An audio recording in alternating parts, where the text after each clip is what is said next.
Hi hello welcome to our channel. నేను మీ సిరి. ఈరోజు మనం చెప్పుకోబోయే కథ మిస్సెస్ అగస్త్య పార్ట్ 154. కథలోకి వెళ్ళే ముందు వీడియోని లైక్ చేసి హైప్ చేయడం మర్చిపోకండి. ఇక వచ్చేయండి. అగస్త్య కాల్ ఫ్రెష్ అయ్యరా బేబీ అని చెప్పి వెళ్ళిపోయాడు ఆనంద్. మొబైల్ తీసుకుని బెడ్ మీద వాలిపోయింది శ్రీధ ఆవలించుకుంటూ. అతని వైపు అలకగా చూసింది. అసలు నీకు నేను గుర్తున్నానా? రాత్రి కాల్ చేశాను, మెసేజ్ చేశాను, లిఫ్ట్ చేయాలని తెలీదా నీకు అంటూ గయ్యిమంది శ్రీధ. ఆమె వెళ్ళను అని అంత గొడవ చేసిన వెళ్ళాక ఆమె రిలీఫ్గా ఉందని అతనికి చాలా సులువుగా అర్థమైపోయింది. పనిలో ఉండి చూసుకోలేదు. ఆర్ యూ హ్యాపీ నౌ అని అడిగాడు ఆమె కళ్ళల్లోకి చూస్తూ. "మ్మ్, అవి నన్ను చాలా మిస్ అయింది. నువ్వు వస్తే ఇంకా ఇంకా హ్యాపీగా ఉంటాను అన్నది పెదవి విరిచి. చెప్పాను కదా వచ్చేస్తా అని. Take care. కొన్నాళ్ళు బయటికి వెళ్ళొద్దు అతను ఖచ్చితంగా చెప్పాడు. సరే. శ్రీధ గుండ్రంగా తల ఊపింది. మళ్ళీ చేస్తాను బాయ్. అతను మరొక మాటకి అవకాశం ఇవ్వకుండా కాల్ కట్ చేసి పడేశాడు. ఫ్రెష్ అయ్యి కిందకి వచ్చింది శ్రీధ. అప్పటికే రాధ అవంతిని రెడీ చేసి కూర్చోబెడితే చందన టిఫిన్ పెడుతోంది తన కూతురికి. శ్రీధను చూడగానే చందన కళ్ళు ఒక్కసారిగా వర్షించాయి. వెళ్ళి చందనని హత్తుకుని అలా ఉండిపోయింది శ్రీధ. వారిద్దరి మధ్య ఉన్న ఆ బంధాన్ని చూసి అక్కడున్న వాళ్ళకి కాస్త ఆశ్చర్యమే. మీరు రోజు రోజుకి చిన్నపిల్లలా అయిపోతున్నారు తెలుసా అంటూ చిరుకోపంగా కసిరి చందన కళ్ళు తుడిచింది శ్రీధ. భయపడిపోయాను. చందన చెప్తుంటే చిన్నపిల్లలా అనిపించింది. మీ వారు మా వారు ఉండగా నాకేమవుతుంది? చూడండి వచ్చేసా కదా అంటూ తండ్రి వైపు చూసి కన్ను కొట్టింది శ్రీధ. ఆనంద్ శ్రీధని దగ్గరికి తీసుకుని అలా ఉండిపోయాడు. ఎవరికి చెప్పుకోలేక బయటికి గంభీరంగా ఉన్నాడు. కానీ అతను ఎంత కుమిలిపోయాడో అతనికే తెలుసు. శ్రీధ అంటే అతనికి ఎంత ప్రాణమో, తన ప్రాణ సమానమైన కూతుర్ని ఎవరో వచ్చి తీసుకెళ్ళిపోయి అతని కూతురు అంటుంటే అతని హృదయం ఎంతగా కుమిలిపోయిందో అతనికి మాత్రమే తెలుసు. మిస్ యూ బేబీ అని మాత్రం అన్నాడు. Miss you daddy. ఇద్దరు ఒకేసారి చెప్పుకున్నారు ఆ మాట. ఇద్దరు చిన్నగా నవ్వుకున్నారు. వాళ్ళని చూసి చందన ముఖంలో కూడా నవ్వొచ్చింది. అగస్త్య ఎందుకు రాలేదో అర్థం కాలేదు చందనకి. శ్రీధ అగస్త్య ఎందుకని రాలేదు నీతో పాటు అని అడిగింది చందన. తండ్రి కూతుళ్ళిద్దరూ ముఖముఖాలు చూసుకున్నారు. తనకి కాస్త పని ఉందట, అన్నీ అయిపోయాక వస్తాను అన్నాడు. శ్రీధ మాటల్లో ఆంతర్యం అర్థమైపోయి చందన మౌనంగా ఉండిపోయింది. తన వాళ్ళెవరికీ ఏమీ కాకూడదని ఆమె మనస్ఫూర్తిగా కోరుకుంటోంది. ఎలా ఉంది మీ ఆరోగ్యం? సెట్ అయిపోయిందా అని అడిగింది శ్రీధ. ఆ, ఇప్పుడు బాగుంది అంది. అవును, బామ్మ ఎక్కడికి వెళ్ళింది? మొన్ననే వెళ్ళిపోయింది శ్రీధ. నీకోసం బాగా కంగారు పడుతోంది అని చందన చెప్పగానే నేను జేమ్స్కి చెప్తాను బామ్మని తీసుకురమ్మని అని అంది శ్రీధ. నువ్వు లేని టైంలో ఒకవైపు పాపని చూసుకుంటూ, ఒకవైపు నన్ను చూసుకుంటూ, ఒకవైపు భయపడుతూ బాధపడుతూ మాకే ధైర్యం చెప్పసాగింది అని చందన అంది. ఆ మాటలకు శ్రీధ బామ్మకి మనసులోనే ఎన్ని థ్యాంక్స్లు చెప్పుకుందాం. జేమ్స్కి చెప్పింది ఈవినింగ్ బామ్మని తీసుకురమ్మని. మధ్యాహ్నం 3 గంటల సమయం. చందన, అవంతి, శ్రీధ చందన రూమ్లోనే ఉన్నారు. ఈ మధ్య ఆఫీస్ పనులన్నీ ఆనంద్ హ్యాండిల్ చేస్తూ అతని ఆఫీస్ రూమ్లో ఉండిపోయాడు. జరిగినవన్నీ ఒక్కొక్కటి చెప్పసాగింది శ్రీధ. ఎవరతను? చందన విసుక్కుంది. ఏమో, ఇంకా నాకు కూడా క్లారిటీ లేదు. నాకైతే గుండె ఆగినంత పనైంది తెలుసా.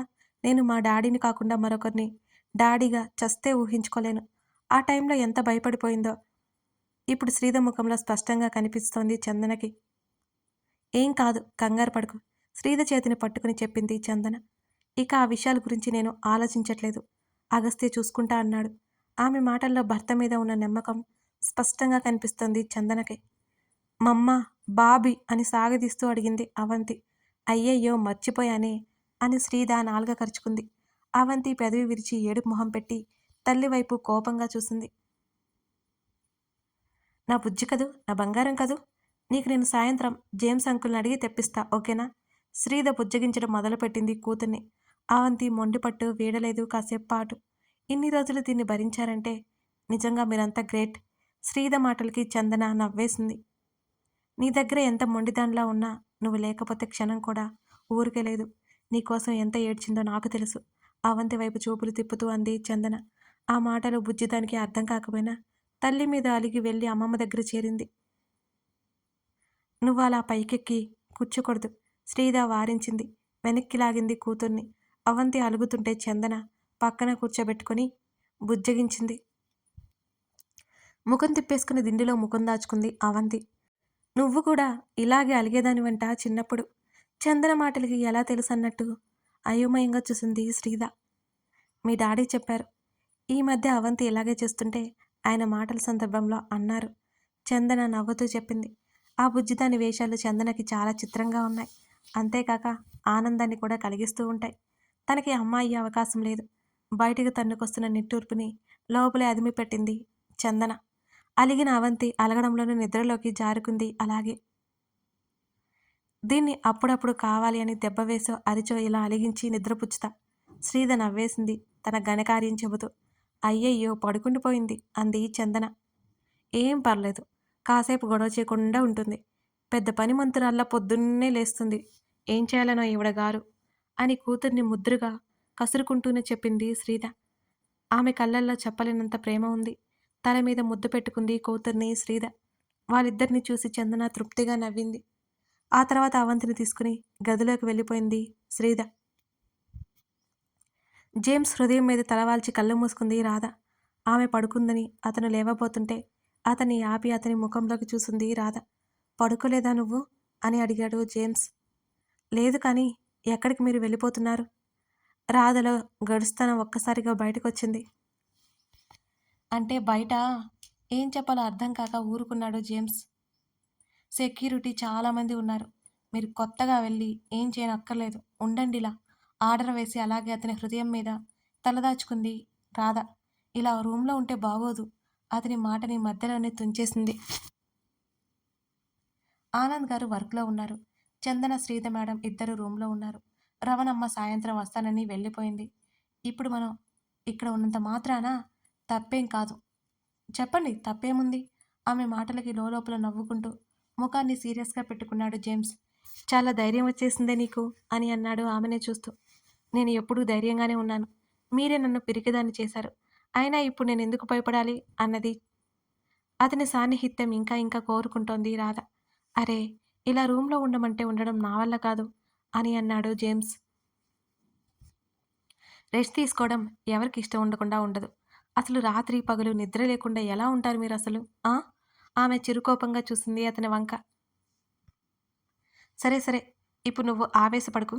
అతను 2 చేతులు తల కింద పెట్టుకుని సీలింగ్ వైపు చూస్తూ అన్నాడు. అక్కడ సిచ్యువేషన్ ఎలా ఉందో అని అతని ఆలోచనలు ఆ దిశగా కదులుతున్నాయి.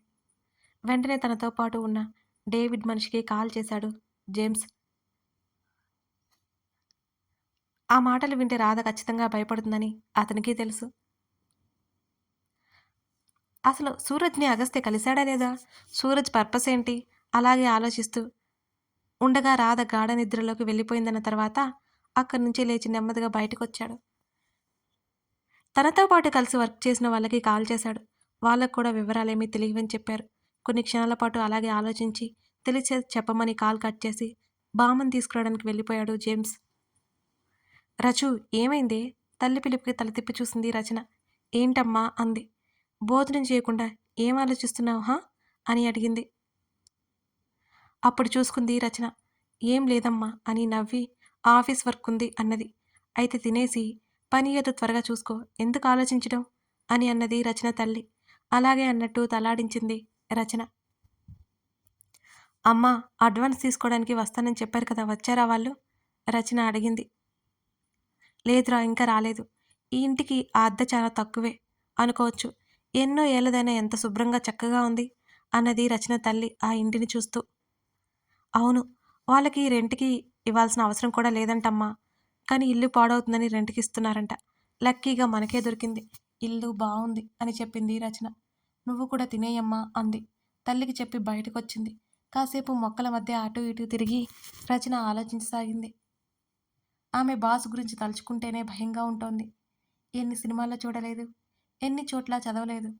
డబ్బున్నోళ్ళు ఎంతకైనా వెళ్తారు. రచన మనసులో అవే ఆలోచనలు. మరునాడు ఆఫీస్కి బయలుదేరింది. ఆమె వెళ్ళగానే బోల్డంత వర్క్ ఆమె ముందు పడింది. ఒక్కసారిగా నీరసం ముంచుకొచ్చింది రచనకి. అదంతా తన బాసే చేస్తున్నాడు. ఆమెకు పిచ్చి కోపం వచ్చింది. కానీ జీతం ఇస్తున్నాడు కదా, పని చేయడంలో తప్పులేదులే, తనకు తాను సర్ది చెప్పుకుంది. అయినా అతన్ని ఎదిరించే ధైర్యం తనకెక్కడుంది?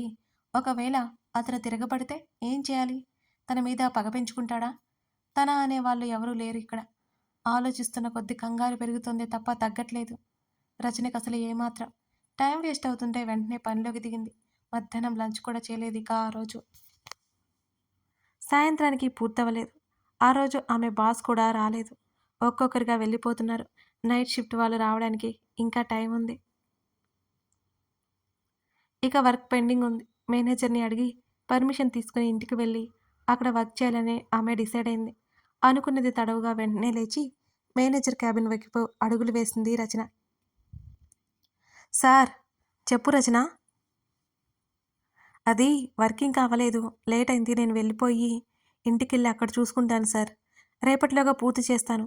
ఆమె రిక్వెస్టింగ్‌గా అడుగుతుంటే కుర్చీలో నుంచి లేచి ఆమె వైపు వస్తున్న మేనేజర్‌ని చూసి రచన కంగారు పడింది. అతని వంకర చూపులో ఆమె ఎప్పుడో గమనించి చాలా దూరంగా ఉంటోంది రోజురోజు. ఆఫీస్ ఎలా ఉంది అని అడిగాడు. బావుంది సార్. వర్క్ అంటూ ఆమెకింకా దగ్గరగా వచ్చాడు ఆ మేనేజర్. ఈజీగానే ఉంది సార్ అని చెప్పింది రచన. ఇంకా ఈజీగా ఉండాలంటే నా దగ్గర ఒక మార్గం ఉంది అంటూ ఆమెకు మరి కాస్త దగ్గరికి వచ్చి నిలబడ్డాడు అతను. ఇద్దరి మధ్య ఫైల్ అడ్డుపెట్టి కంగారుగా చూసింది రచన. ఇక్కడే జూబ్లీ హిల్స్‌లో నా ఫ్లాట్ ఉంది. వీకెండ్‌కి వస్తే వర్క్ గురించి డిస్కస్ చేసుకుందాం. నీ శాలరీ కూడా హైక్ ఉంటుంది. ఏమంటావ్? అన్నాడు ఆమెని పైనుంచి కింద వరకు చూస్తూ మేనేజర్. నేను టీమ్ లీడ్‌తో డిస్కస్ చేస్తాను సార్. నాకు ఈ శాలరీ చాలు. ఆమె గబుక్కున బయటికి నడిచింది అక్కడి నుంచి. ఒక్కసారిగా ఆమె శరీరమంతా చిరుచెమటలు పట్టాయి. ఆ మేనేజర్ ఉద్దేశ్యమేంటో రచనకి పూర్తిగా అర్థమవుతుంటే ముందు ముందు తనని ఇంకెంత ఇబ్బంది పెడతాడేమోనని కంగారు పెరిగిపోయింది. హడావిడిగా బయటికి వచ్చి ఎదురుగా వస్తున్నదాన్ని చూసుకోకుండా గుద్దేసింది రచన. చేతిలో ఉన్న ఫైల్ కింద పడి ఉలిక్కిపడి చూసింది. ఆమె నుదురుకి ఏదో గట్టిగా తగిలి నుదురు రుద్దుకుంటూ తలెత్తి చూసింది రచన. ఎదురుగా ఆమె బాస్ కనిపించగానే ఆమె కళ్ళు ఒక్కసారిగా పెద్దవయ్యాయి. గుటకలు మింగుతూ అతని వైపు చూసింది. అప్పటికే ఆమెని చంపేసేలా చూస్తున్నాయి అతని చిన్న కళ్ళు. అది సార్ చూసుకోలేదంటూ తడబడుతూ చెప్పి అతని సమాధానం కోసం ఆగకుండా వెళ్ళిపోతుంటే ఆమె చేతిని పట్టుకున్నాడు అతను. అతను పట్టుకోవడంతో ఆమె గుడ్లు కోడిగుడ్లంత అయ్యాయి ఒక్కసారిగా. ఆమె చేతిని విదిలించుకోవడానికి చూసింది రచన. ఎప్పుడు లేడి పిల్లలా పరిగెడుతూనే ఉంటావా నువ్వు? హా? కళ్ళు ఎక్కడ పెట్టుకుని నడుస్తున్నావు? అని అడిగాడు. వదలండి. ఆమె విసుగ్గా చెయ్యి లాక్కోవాలని చూసినా అతను గట్టిగా పట్టుకుని పట్టు పెంచేశాడు. రచన ముఖంలో కంగారు ఎందుకు అతనికి అర్థం కాలేదు. ఇంత టైం ఆఫీస్లో ఏం చేస్తున్నావు? అని అడిగాడు అతను. అతని వైపు చంపేసేలా చూసింది రచన. ఆమె ఎందుకలా చూస్తుందో అర్థం కాలేదు అతనికి. ఇప్పటి వరకు వర్క్ చేశాను సార్. ఇంటికి వెళ్ళడానికి పర్మిషన్ అడుగుతున్నాను. నాకు లేట్ అవుతుంది సార్. ఆమె కళ్ళల్లో నీళ్లు తిరిగాయి ఆ క్షణం. అలా చేయి పట్టుకోవడం అంటే ఆమె దృష్టిలో చాలా పెద్ద విషయం. ఒకడు లోపల బెదరగొట్టేశాడు. మరొకడేమో చెయ్యి పట్టుకున్నాడు ఇక్కడ. వాళ్ళిద్దరూ కలిసి తన్ని ఏమీ చేయరు కదా అనే ఆలోచనకి ఆమె గుండె బద్దలైంది. సరిగ్గా అదే సమయంలో మేనేజర్ బయటకొచ్చాడు. రచనకి ఇంకా కంగారేసింది. సార్ ప్లీజ్ సార్ నేను వెళ్ళిపోవాలి సార్ ఆమె వణుకుతున్న స్వరంతో చెప్పేసింది. ఇంకా దగ్గరికొస్తున్న మేనేజర్ని చూసి రచన భయపడిపోయింది. ఎవరైనా చూస్తే తప్పుగా అనుకుంటారు సార్.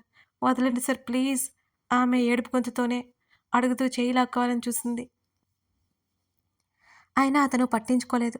వెంటనే తన చున్నీని వాళ్ళిద్దరి చేతులకి అడ్డుగా వేసింది రచన. అది చూసిన అతని పెదవులు మీద చిరునవ్వొచ్చి చేరింది.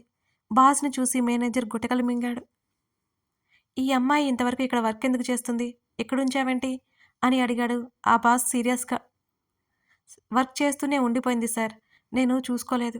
ఇప్పుడే ఇంటికి వెళ్ళమని చెప్తున్నాను. ఏం రచన? అని అడిగాడు. ఓహ్! రచన. అస్పష్టంగా అనుకున్నాడు ఆ బాస్. రచన మాట్లాడలేదు.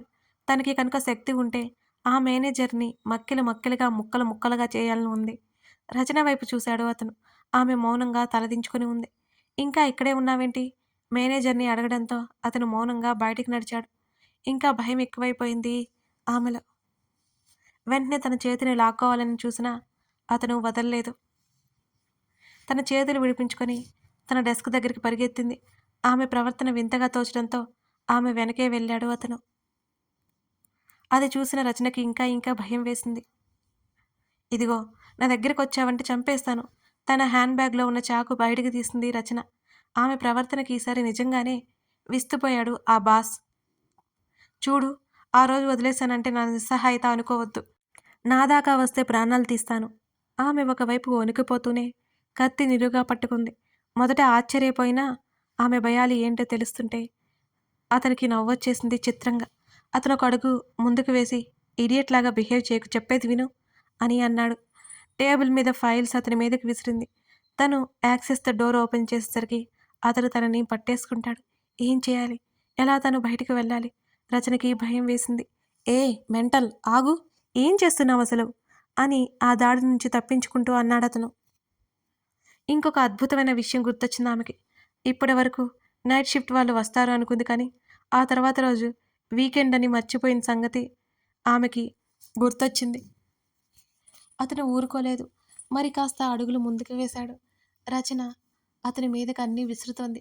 గబాల్న వచ్చి ఆమె కుడి చేతిని పట్టుకున్నాడు. ఆ క్రమంలో అతని చేతికి కాస్త అంటే కాస్త గీరికిపోయింది. అయినా ఏమాత్రం అతనికి తెలియలేదు. వదులు నన్ను, లేకపోతే నిన్ను చంపేస్తాను. ఆమె శరీరం భయభ్రాంతులతో వణికిపోసాగింది. ఆమె చేతిలో ఉన్న చాక్ తీసి విసిరి అవతల పడేశాడు. ఆమె 2 చేతులు పట్టుకొని తన వైపుకి లాక్కున్నాడు ఆ బాస్. నేను చచ్చిపోయి అయినా సరే దెయ్యమై వచ్చి నిన్ను చంపేస్తాను. మర్యాదగా నన్ను వదులు. నన్ను ఏమైనా చేస్తే నిన్ను నా నుంచి చచ్చినా వదలను. ఆమె కళ్ళల్లో నీళ్లు తిరిగాయి. చివరిగా తన్ను తాను ప్రొటెక్ట్ చేసుకోవడానికి అన్నట్టు ఆమె ప్రయత్నం చేస్తూనే ఉంది. కానీ ఆమె బాసు వదల్లేదు. కథ కొనసాగుతోంది. ఇదన్నమాట సంగతి. ఇప్పుడు ఆ బాస్ బారి నుంచి రచన ఎలా తప్పించుకుంటుంది? ఆ బాస్ ఉద్దేశ్యం ఏంటి? నెక్స్ట్ ఏం జరగబోతుంది? తెలుసుకోవాలి అంటే ఈ కథను మీరు పూర్తిగా చూడాల్సిందే. కథ నచ్చితే లైక్ చేసి కామెంట్ చేయడం మర్చిపోకండి. ఇంకా మన ఛానల్‌ని సబ్స్క్రైబ్ చేసుకోని వాళ్ళుంటే తప్పకుండా సబ్స్క్రైబ్ చేసుకొని సపోర్ట్ చేస్తారని ఆశిస్తున్నాను. జస్ట్ ఒక చిన్న బటనే కదా! చేసేయండి. Thank you.